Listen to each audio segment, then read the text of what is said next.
Next story I have for us Yes. is also Catholicism, but wait, it's good news and not about rape. Really? So, How can that be? the headline, More Catholics Considering Abandoning the Church. And I decided, Wow. I decided I needed to do this That because you always is ask. Nice. Yeah, you Why always are ask, there why are this still Catholics? Yeah. With the specifics, you may require more from them. However, 37% said they were questioning this year whether to remain part of the church, which is up from 22% in 2002. Wow. Did they say why they were questioning? 2000. Because they could be leaving the church for completely wrong reasons. Yeah. I mean, that's a fair, The church is becoming more moderate and, you know. Yeah. that's a decent jump, but that's a pretty big chunk of time. Yeah. That's amazing. I feel like that would be reasonable between, now and 2016. Yeah. Right. I mean, really. Not now in 2002. Well, hopefully it wasn't holding steady at 22 through that time. I mean, Okay, that's fair. yeah, more than a third of U.S. Catholics say the sexual abuse crisis rocking the Catholic Church has made them consider leaving the church, significantly more than when the last major scandal erupted, according to new research conducted by Gallup. The study found 37% of U.S. Catholics said the abuse crisis led them to question whether to remain part of the church. That number is up from 22 in 2002, when the Vatican last dealt with a major sexual abuse scandal. We're at a point where they have to specify, we mean the major sexual abuse scandals, not all of the ones in between. Wait, but which major one, though? Jeez. I forget which one was 2002. I just got to be an ass. And Yeah, no, we know the general building pressure of they all really this. do kind of just smear together, Yeah. It's hard to... And we know we're only seeing the tip of the iceberg. Oh, absolutely. Yeah, it's not like, what was I forget which state it was, that released all of the records that would have mattered if it was, before the year 2000 or whatever, because that's when it was people that are dead and people where the statute of limitations has run out. I was actually going to mention that because, again, the story that I chose not to do because we didn't want just a ton of Catholic stuff. I was going to make that exact point. Like, almost every single time they elect to release a list, it always goes sanitized. Way, back 50 years. It's all people who are no longer part of the church. Yeah. And it's all people that are past the statute of limitations, which I checked, and I think it is a little bit different state by state, but Texas is 10 years. That's not 10-year statute of limitations, but for a minor, it is 10 years after they hit 18. Ah, okay. So I'm like trying to do. I'm looking through. Yeah. And I'm looking at the days. I'm like, what's the over under on how many of these priests are actually alive and still within that statute of limitations? Right. They're not specifying any names here. I'm betting it's basically none of them. It's weird. Gee, I wonder why they elected to just give us this list. This is like a dark side of time-based things like that. It's like, oh yeah, I'm looking forward each year to see what comes into the public domain from the 1920s, right? I mean, and are it's you? like There's a lot of creative work that's coming to the public domain that you don't want to read. The dark side is, oh yeah, the statute of limitations has run out on these guys, so we can release their names now. Yeah. That's horrible. If you release a list of, we knew these guys were child rapists, but you can't sue any of them. Here's a list composed of those names. You failed. And we knew it. It feels really more conscience. like a PR stunt, Yeah. especially with the 24-hour news cycle. Something like that, it just gets buried. Yeah, it gets buried in. I've listened to the local radio, and there's a channel that plays in Austin that's Catholic specifically, And one of the offhand comments was, you know, the sexual abuse scandal, oh, that was bad. And, you know, the systems that the church has put in place are good and they're working. And I'm willing to say that that person is just sort of not doing the research, maybe pulling out of theirs, but is just sort of operating on the assumption of, yeah, any organization that found this problem would do everything that they could and put things in place. You would think. Any non-religious organization would. Yeah, well, Yeah, because they'd be sued out of existence. Yeah, they'd be because they would be held accountable. Yeah, they wouldn't be allowed to voluntarily just release some of the names. Prosecutors would be all over that without hesitation. And there'd be a horrific uproar. Yeah, and I mean, okay, people don't like the word privilege when we talk about these things, but the position in society that a religious... I'm triggered. You're going to say it. I know you're going to say it. I'm an SJW now, but... or whatever. What I will say is religious institutions in this country are treated differently by government entities because they are religious, sometimes in law and sometimes casually, and I don't think that that should be the case. Because it's bold bad, statement. because it's bad PR to do anything with the church. To hold any religious institution accountable for no matter how horrific their crimes are. Yeah, it was a while back. There's like a now. cost-benefit analysis of like, okay, do we hold them accountable or not? Do we? Yeah, have. Do we suffer the shitstorm? This entire religion. Yeah. Well, us, attorneys general are often elected, so am I going to do something that's going to make me lose my job and livelihood?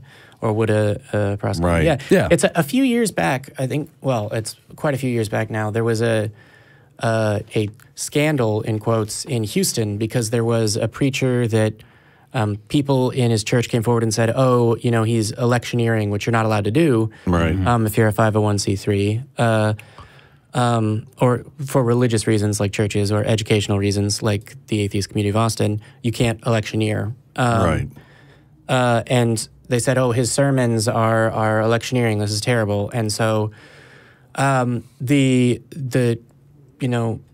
state said, oh, okay, well, just send us a copy of his sermons then, and we'll figure out if he's electioneering. That's right. And all hell broke loose, or rather, all heaven broke loose, because people came out of the woodwork, national organ, whatever, just to know you can't. Big government cracking down on religion. Ask for the text of the sermons that presumably a priest would want, any pastor would want published everywhere, given that it's supposed to be Yeah, but I mean, how dare the law look at anything that any religious institution or religious worker does? Jamie.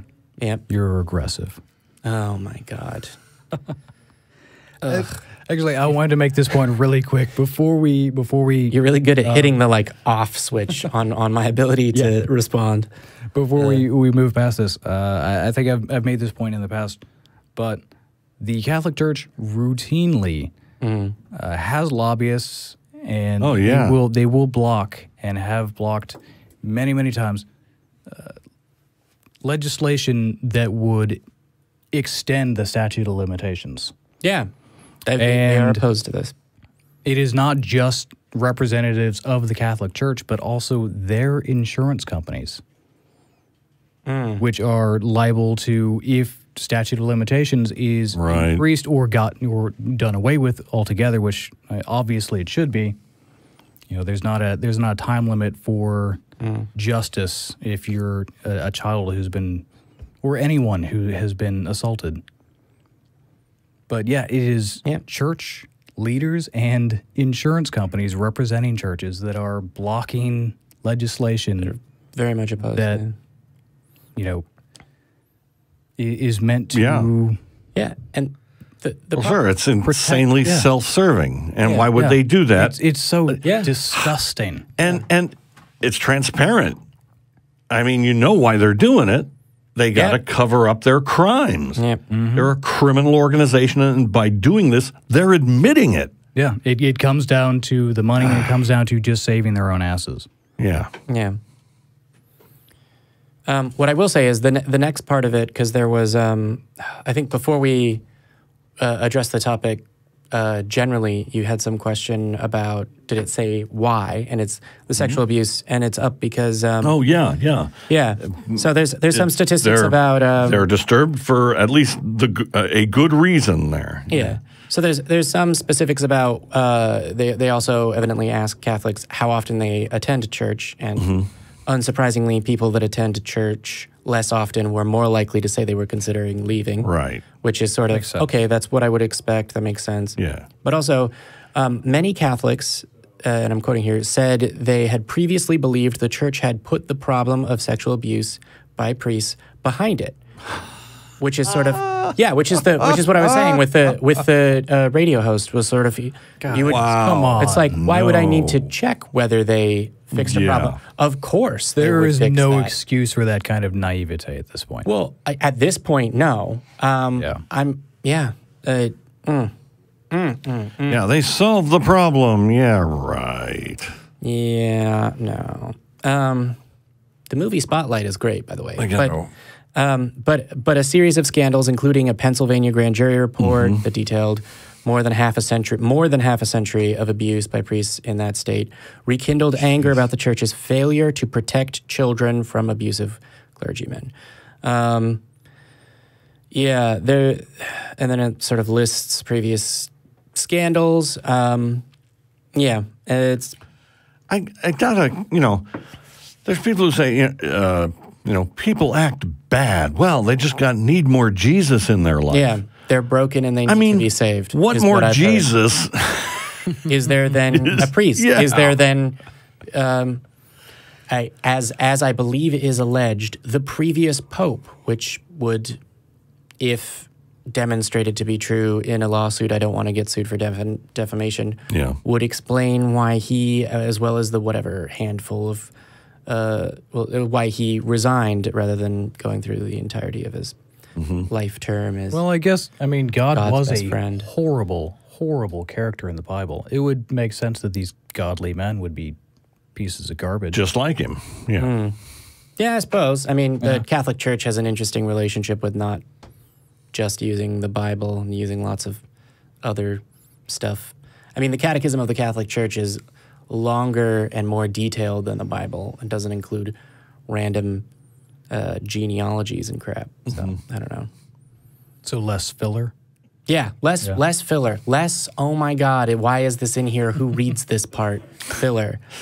Less like, is this how Christian fundamentalists punish their children? Go read all of the genealogies again and then come back and tell me what you did wrong.